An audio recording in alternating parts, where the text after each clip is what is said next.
네, 저번 시간에 또 진도 나가도록 하겠습니다. 교재 187페이지입니다. 187페이지. 187페이지 유동적 무효에 대해서 했는데요. 유동적 무효 아까 잠깐 말씀드렸지만 양도라는 거는 법률상 어떤 하자가 있으면 안 돼요. 그죠? 근데 그 하자가 치유가 된 거죠. 관공서로부터 허가를 받았기 때문에 하자가 치유된 날 그때에 정상 그 법률행위가 유효로 바뀌게 되고 그때 정상적 법률행위가 있다고 보기 때문에 허가가 속한 달의 만료기 2개월 이내 그래서 신고하게 돼 있는 거예요. 그래야 다른 민법이나 이런 거 상치가 안 되거든요. 이 세법이 이렇게 되는 거고요. 그 다음에 주식은 양도한 날이 속하는 달에부터 2개월이 아니고요. 양도한 날이 속하는 반기. 그러니까 상반기에 처분했으면은 그 8월 말까지, 하반기에 처분했으면 2월 말까지 이렇게 신고를 하는 거예요. 이렇게 좀 달라요. 그 주식은 이렇게 좀 생각하시고 그 다음에 4번 부담부 증여. 부담부 증여 저번에도 잠깐 설명을 드렸지만은 이게 10억짜리 아파트인데 사옥 이렇게 있잖아요. 대출이 있단 말이에요. 대출. 그러면 이제 이걸 갖다가 증여를 하면 증여를 받는 사람은 얼마를 받는다고 생각을 해요? 당연히 6억을 받는다고 생각하잖아요. 그럼 이 사옥은 누구 어떻게 된다고? 양도라고 그러죠. 양도는 증여자가 부담을 하고 6억 부분은 수증자가 부담을 하죠. 증여세로. 그럼 요 양도가 됐는데 양도는 아까 얘기한 게 잔금 청산일 즉 처분한 날에 속하는 말로부터 2개월 안에 신고를 하게끔 되어 있잖아요. 근데 증여는 증여한 날에 속하는 말로부터 3개월이에요. 3개월. 그래서 같은 거를 요 아파트를 갖다가 증여를 하는데 이 부분은 뭐 3개월 있다 하고 얘는 뭐 또 2개월 있다고 하면은 혼란스럽잖아요. 더 단축할 수도 없고, 그죠? 증여를 양도에 맞춰서 단축할 수도 없고, 이럴 때는 어떻게 한다? 납세자한테 유리한 쪽으로 해석하는 거예요. 그래서 이게 2개월이 아니라 3개월 된다. 3개월. 그래서 이럴 때는 3개월 안에 신고를 한다. 3개월 안에 생각하시면 되고, 그 다음에 상속은 피상속인의 토지 등을 양도하고 예정신고를 이전에 사망한 경우. 그래서 이것도 마찬가지로 이렇게 생각하시면 돼요. 그러니까 뭔가 이제 헷갈린다. 둘 다 적용될 두 가지 이상이 적용될 것 같다고 하면은 그때는 납세자한테 유리한 쪽으로 해석합니다. 유리한 쪽으로. 그다음 예정신고 첨부 서류 이거는 이제 통과합니다. 이런 거는 쭉쭉 지나가서요. 쭉 보시면 양도 190페이지 양도소득세 과세표준 확정 신고와 납부. 양가로 1번에 반가로 1번 일반적인 경우 해당 과세기간에 양도소득 금액이 있는 거주자는 양도소득 과세표준을 그 과세기간에 다음 연도 5월 1일부터 5월 31일까지 이때 이제 신고를 하죠. 이렇게 납세자의 관할 세무서장에 신고를 해야 돼요. 그죠? 근데 191페이지 확정신고의 예외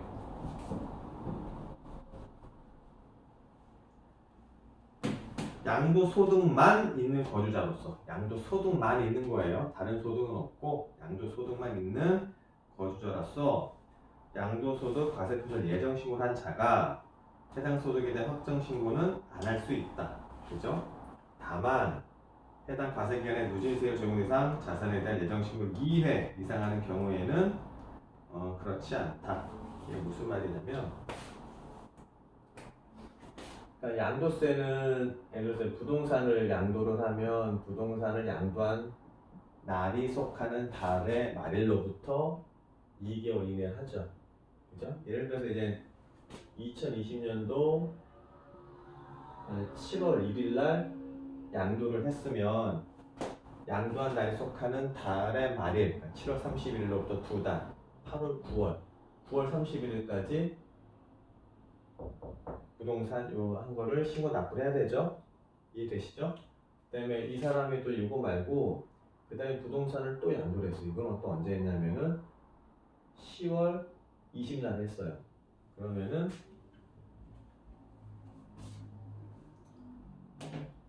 11월 20일 했어요. 예를 들어서. 그러면 처분한 날이 속하는 달의 말일로부터니까 10월 30일로부터 2개월, 12월 1월 31일까지죠. 신고 납부하면 돼요. 그죠? 요거 하면 따로 하고 요거 하면 따로 해도 되죠. 그렇지만 어떻게 된다? 이 양도소득세는 과세기간 1년이잖아요. 1년이기 때문에 이때 예정신고하고, 그죠? 이것도 예정신고 하긴 하겠지만 예정신고 할 때 이거를 합쳐.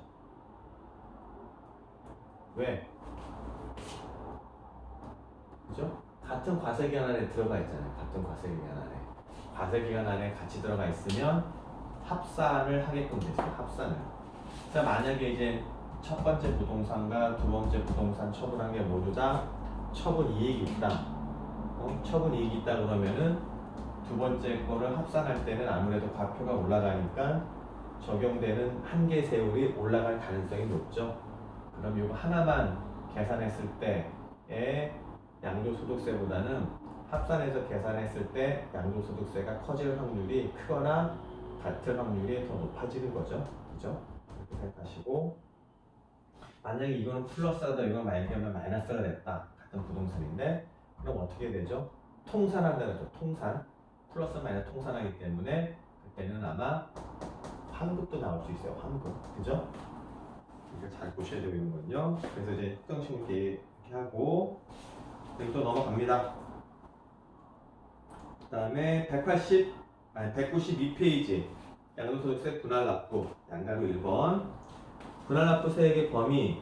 이게 박스가 나와요. 박스가. 자, 동그라미 1번 보시면 납부할 세액이 2천만원 이하일 때는 1,000만원을 초과하는 금액, 그 다음에 2천만원을 초과할 때는 반, 이렇게 돼요. 이렇게. 이게 무슨 말이냐면 요 분할납부는 요 양도소득세뿐만 아니라 그 소득세, 법인세 다 공통으로 적용되는 내용입니다. 이게. 그래서 이제 일단 분할납부를 하려면 아마 이런 문의를 아마 많이 받으셨을 거예요. 만약에 이런 걸 많이 물어보시는데 세금이 일단 최소한 얼마가 돼야 된다. 납부할 세액이. 근데 기본적으로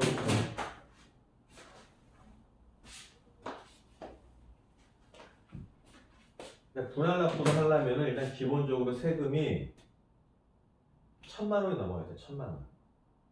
세금이 1,000만원이 넘어야 돼. 1,000만원이. 그죠? 그래야 일단 분할로 한 해 만에 어떤 뭐 그런 대상이 되는 거예요. 그래서 이제 만약에 한 1,500만 원이다.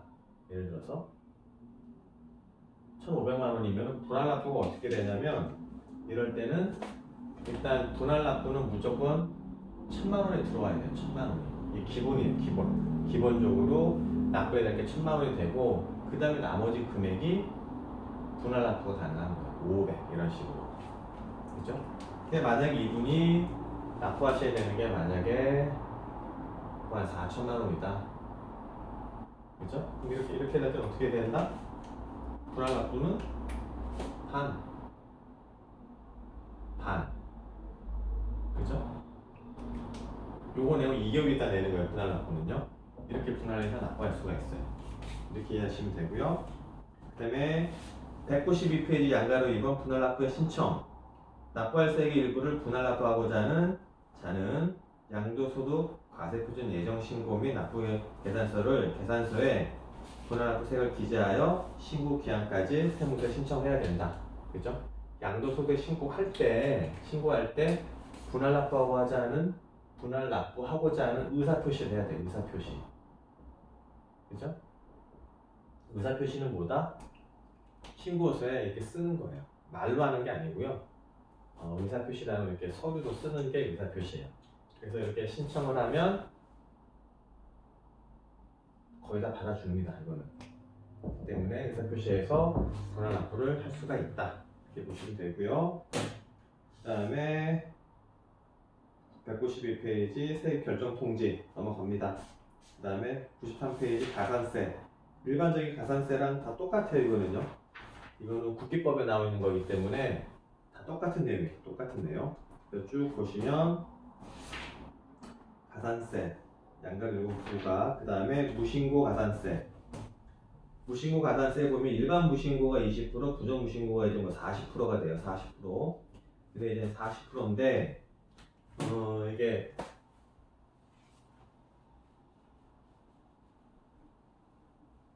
(20%) 40%면 이게 엄청난 큰 차이거든요. 엄청난 큰 차이. 근데 여기서 말하는 부정이 뭐냐? 부정. 정의롭지 못하다는 거예요. 그죠? 부정에 대해서는 법에 기술이 돼 있어요. 법에. 그래서 194페이지 반가로 3번 부정행위 국기법에 나와 있어요.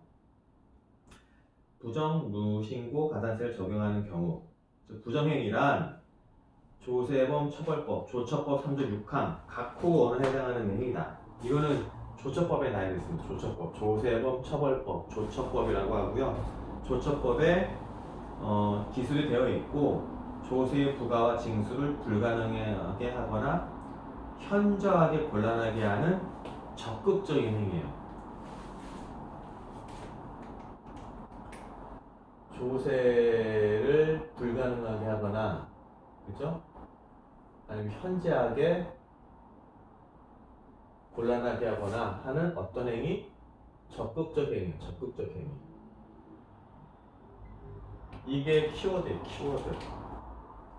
불가능하게 하거나 현저하게, 그죠? 적극적. 이거는 이제 그 상황을 종합적으로 고려해서 판단해낼 상황이에요. 어떤 게 뭐 적극적이다, 어떤 게 현저하다. 이거는 뭐 한마디로 말하기 좀 어렵고요. 그 상황 전체를 보고 종합적으로 판단해야 되는 종합 판단 사항입니다. 이거는. 근데 법에 기술된 거 보면은 1, 2, 3, 4, 5, 6, 7 이렇게 있어요. 좀 읽어보면 이중장부 작성, 그죠? 이거는 뭐 적극적이다. 뭐볼 필요도 없어요. 이거는 이중장부. 그 다음에 거짓 증명 또는 거짓 문서의 작성 및 수치. 동그라미 3번 파기. 4번에 은닉 또는 조작 은폐. 그죠? 그 다음에 5번 고의적으로 장부를 작성하지 아니하거나 비치하지 아니한 행위 또는 계산서, 세금 계산서 또는 이런 합계표의 조작. 그죠? 5번 같은 경우에 이제 어떤 거냐면 자료상입니다. 자료상. 제가 조금 이따 좀 예를 들어 설명을 드리고, 그 다음에 6번 전사적 자원관리 시스템, 그러니까 ERP죠. 이걸 조작한다는 거예요. 전산을 조작하는 경우. 그 다음에 7번 그 밖에 위계라는 건 거짓이에요. 거짓. 속임수를 써서 이한 행위 또는 부정한 행위. 그러니까 이런 거 요거 좀 나열이 되어 있어요. 이렇게 나열이 되어 있고, 근데 지금 보면은 부정행위 이렇게 뭐 1, 2, 3, 4, 5, 6, 7이 있는데 여기서 이제 5번이 뭐라고요? 자료상이에요. 자료상.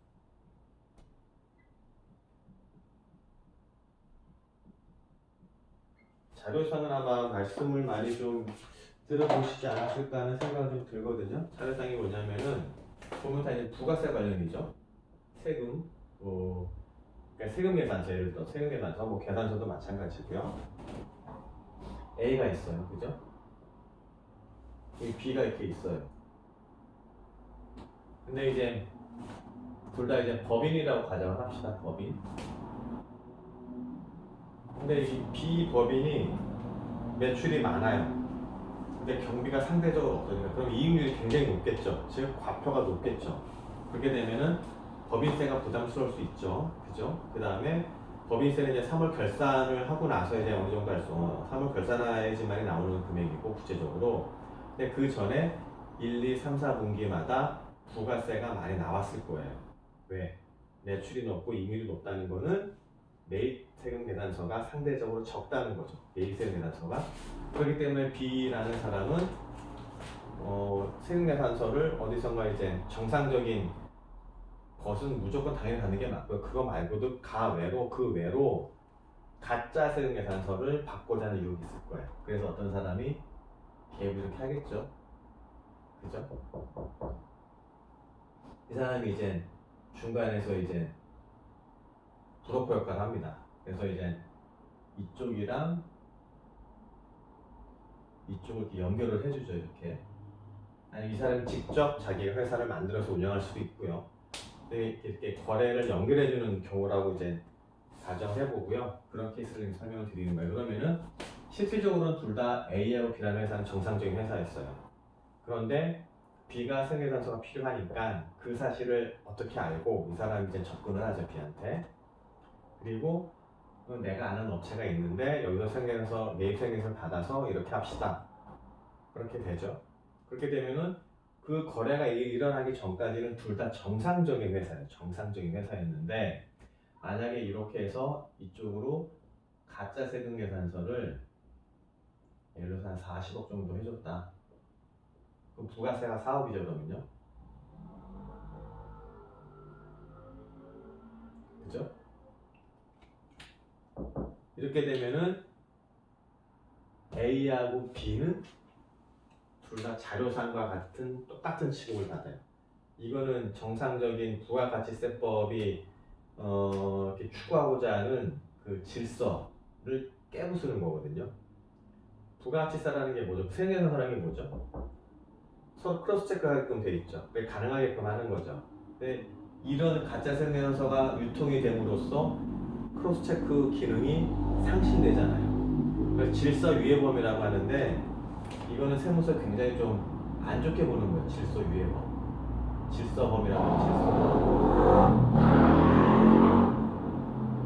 굉장히 안 좋게 보는, 질이 안 좋다고 보는 그런 케이스인데 이렇게 되면은 A, B뿐만 아니라 이 사람까지 다 문제가 되는 거예요. 이 사람까지도.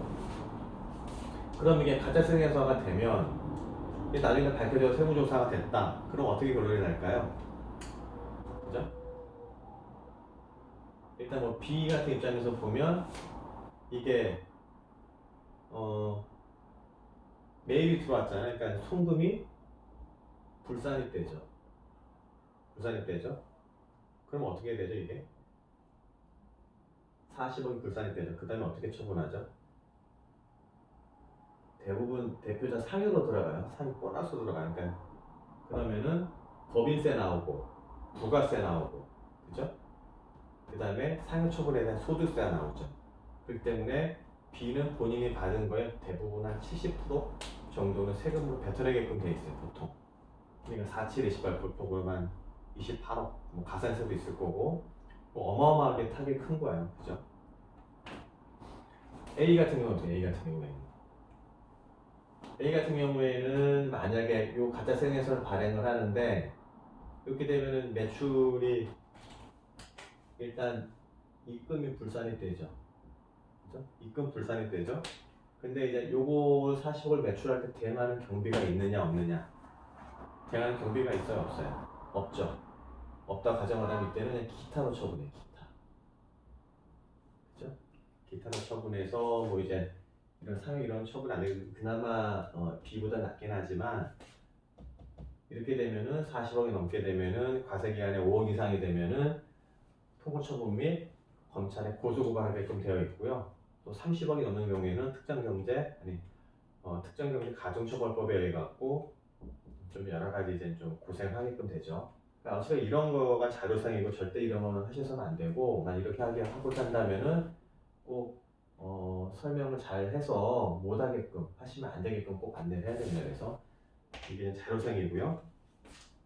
질서법이기 때문에 그래서 가산세가 일반 무신고는 20%인데 그건 더블로 하죠. 더블 40% 그렇게 생각하시면 되고 그다음에 195페이지 과거신고 가산세 이게 있고요.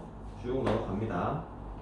그다음에 납부지연 가산세 쭉 있고 납부지연 가산세는 만분의 25, 10만분의 25 이렇게 있고요. 쭉쭉 넘어갑니다. 그다음에 이제 다른 데에는 그런 가산세가 없는데 여기 양도세에만 있는 가산세 페이지 198페이지 양가로 5번 환상가액 적용시 이게 예전에는 이런 게 없었는데 환상가액을 좀 남용을 하거나 오용을 하는 뭐 그런 케이스가 있어서 여기 가산세를 물리게끔 법이 바뀌었어요. 얼마 전에요. 읽어보면 거주자가 건물을 신축 또는 증축하고 건물의 취득일 또는 증축일로부터 언제? 5년 이내에 양도하는 경우에 5년 이내. 취득하고 나서 5년 이내 파는 거예요, 그죠? 그랬을 때는 어떻게 된다? 팔았는데 취득가액을 이 경우로서 감정가액 또는 환산취득가액으로 취득가액을 하는 경우, 그러니까 실질 거래가액으로 하는 게 아니고 감정가나 환산가액으로 하는 경우에는 어떻게 해야 된다? 그 감정가액이나 환산취득가액이 얼마? 100분의 5, 5%에 5%, 5%에 해당하는 거를 가산세로 플러스를 한다는 거예요. 취득을 하고, 그죠? 5년 이내에 처분을 하는데 실질 거래가액으로 취득이나 그런 거 취득가액이나 하는 게 아니고 감정가액이나 환산가액, 일반적으로 환산가액 사례가 많아요, 이게요. 감정가액보다는. 이렇게 됐을 때는 이 환산가액이 얼마? 5%를 가산세로 부과를 한다. 이건 양도세에 있는 특이한 케이스죠. 그 다음에 또 넘어갑니다. 넘어가고 200페이지 가산세 감면 사유, 이것도 다 이제 국기법에 나온 거고요. 국기법은 아마 따로 안 배우셨을 것 같은데 조금 보도록 합시다. 그러면은 감면 사유, 정부는 국기법 또는 세법에 따라 가산세를 부과하는 경우 그 부과 원인이 되는 사유가 다음 원에 해당하는 경우에는 부과하지 않는다. 동그라미 1, 3번, 동그라미 1번 기한 연장 사유, 또 2번 정당한 사유가 있는 경우, 3번 그 다음에 대통령령으로 정해진 경우에는 가산세를 부과하지 않고요. 근데 또 감면도 있어요. 근데 감면의 종류는 수정신고와 기한신고. 그러니까 반가로 이번에 감면의 종류에는 1번, 2번 이렇게 먼저 보도록 합시다. 이거를 수정신고하는 경우와 기한후 신고하는 경우. 수정신고하는 경우에는요, 두 번째 줄 과소신고 가산세에만 해당돼요. 과소신고하는 수준은 초과원급 신고에 따른 가산세 요금에 해당이 되고요. 이거는 밑에 표를 보시면 법정신고기한, 법정신고기한이 언제죠? 예를 들어서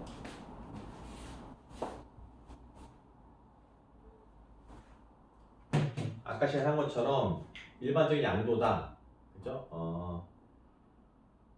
양도는 처분이죠. 처분한 날이 속하는 달의 말일로부터 2개월이죠. 2개월. 이게 법정신고기한이에요. 법정신고기한. 소득세는 그 다음에 5월 30일이에요. 법인세는 그 다음에 3월 31일. 이게 일반적이죠. 이게 법정신고기한이에요. 법정신고기한인데 법정신고기한 후 1개월 이내 수정신고하는 경우 이럴 때는 90%, 그 다음에 3개월까지는 75%, 뭐 6개월, 1년, 1년 반, 2년까지 이렇게 차등적으로 감면을 해줘요. 근데 이거는 뭐다? 수정신고일 때만이에요. 수정신고. 그렇죠. 과도신고일 때, 과도신고일 때만 이렇게 해주는 거예요. 과도신고일 때만. 이미 어떤가 뭔가 신고가 돼 있었는데 정당하게 신고할 과표보다 좀 덜 신고된 거죠. 그럴 때에 수정신고를 했고 그게 2년 이내에 언제 신고하느냐에 따라서 가산세 감면이 뭐 90%부터 10%까지 있는 거예요. 이렇게요. 그게 판단을 그렇게 보셔야 되고, 그 다음에 오른쪽 페이지 201페이지 보시면은 이건 뭐죠? 기한후 신고예요. 기한후 신고. 기한후 신고는 뭐예요? 이때까지 신고를 해야 되는데 처분한 날이 속하는 달의 말일로부터 2개월 해야 되는데 신고를 안 했다는 거죠. 이게 뭐죠? 그러니까 무신고예요. 무신고. 그죠? 무신고였을 때는 어떻게 하느냐? 이것도 보시면 법정신고기한 뭐 한 달 안에 3개월, 6개월 안에 가산세를 5, 3, 20% 이렇게 감면해 준다는 거죠. 그죠? 모든 가산세를 감면해 주는 게 아니고요. 과소신고 가산세, 무신고 가산세 이렇게만 해준다는 거죠. 수정신고일 때는 어떻게 하고, 그 다음에 기한후 신고일 때 어떻게 하는 게 각각 달라요. 그죠? 수정신고와 기한후 신고에 따라서 가산세 감면율 이거는 뭐 2년까지, 이거는 6개월까지 이렇게 좀 다르죠. 이렇게 좀 구별해서 보셔야 되고, 감염률은 외우시면 좋고 잘 이렇게 암기가 안 되시면 이 표 찾아보면 돼요. 찾아보면 이렇게 이해하시면 되고요. 그 다음에 좀 잠깐 쉬었다가 또 그 다음 진도 나가도록 하겠습니다.